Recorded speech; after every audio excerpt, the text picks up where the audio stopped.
বন্ধুরা, রুটির সাথে কী সবজি খাবেন চিন্তায় থাকেন। আমি বলবো এইভাবে সয়াবিন এবং আলু দিয়ে রুটির সবজি বানিয়ে নিন, দেখবেন খেতে খুব ভালো লাগবে এবং কম সময়ের মধ্যে এই সবজি তৈরি করে নিন। এবার দেখে নেওয়া যাক কীভাবে তৈরি করা হয়। সয়াবিন, পেঁয়াজ কুচি, রসুন কুচি এবং আলু নেওয়া হয়েছে এবং সয়াবিনটাকে ভালোভাবে ভিজিয়ে রেখে চিপে রাখা হয়েছিল যাতে জল না থাকে। এবার সামান্য পরিমাণ হলুদ গুঁড়ো এবং লবণ দিয়ে সয়াবিনটা মেখে নিচ্ছি।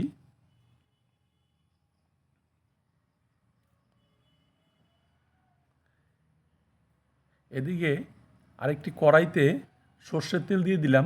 ওভেনে কড়াই বসানো আছে, তেলটা গরম হয়ে আসছে। এর মধ্যে সয়াবিনগুলো ভেজে নিচ্ছি।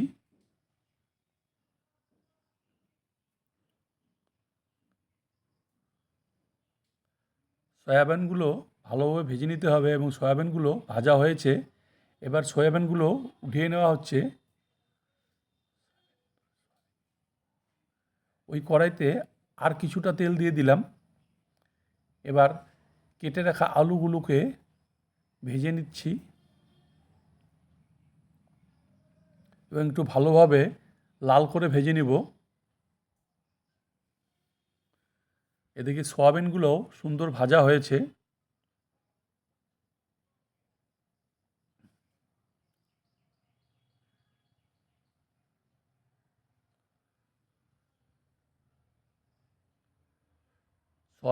আলুগুলো ভাজা হয়েছে। এবার আলুগুলো উঠিয়ে নিচ্ছি।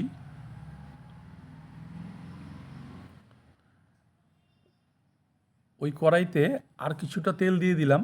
তেল দিয়ে এর মধ্যে ফোড়ন দিয়ে দিলাম। দুইখানা ছোট তেজপাতা, একটা শুকনো লঙ্কা এবং কয়েক সেকেন্ড ভেজে নিয়ে এর মধ্যে গোটা জিরে দিয়ে দিচ্ছি। গোটা জিরাটাও কয়েক সেকেন্ড ভেজে নেওয়ার পরে এর মধ্যে একে একে রসুন কুচিটাও কয়েক সেকেন্ড ভেজে নিয়ে এর মধ্যে দিয়ে দিলাম পেঁয়াজ কুচি। পেঁয়াজটা ভালোভাবে ভেজে নেব। পেঁয়াজটা ভাজতে একটু সময় লাগে।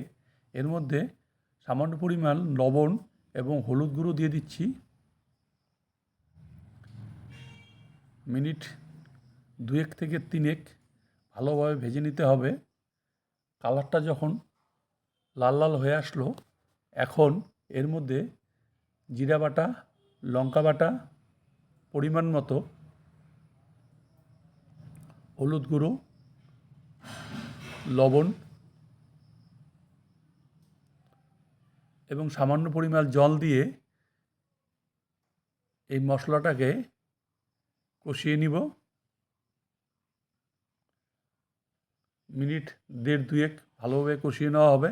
এর মধ্যে কাঁচা লঙ্কা চেরা দিয়ে দিলাম এবং আদা বাটা। এবার এর মধ্যে একে একে ভেজে রাখা আলু এবং ভেজে রাখা সয়াবিন দিয়ে দিলাম। এটাকে ভালোভাবে নাড়াচাড়া করে নিব। নাড়াচাড়া করে নিয়ে ভাজা হয়ে আসলে এর মধ্যে পরিমাণ মতো জল দিয়ে দিব। বাস মিনিট 2 বয়েল করে নিলেই রেডি হয়ে যাবে রুটি দিয়ে খাওয়ার জন্য সয়াবিনের তরকারি।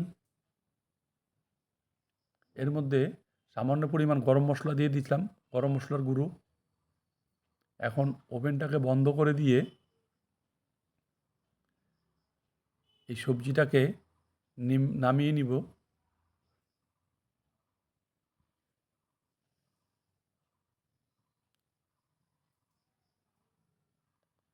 এবার নামিয়ে নেওয়া হচ্ছে।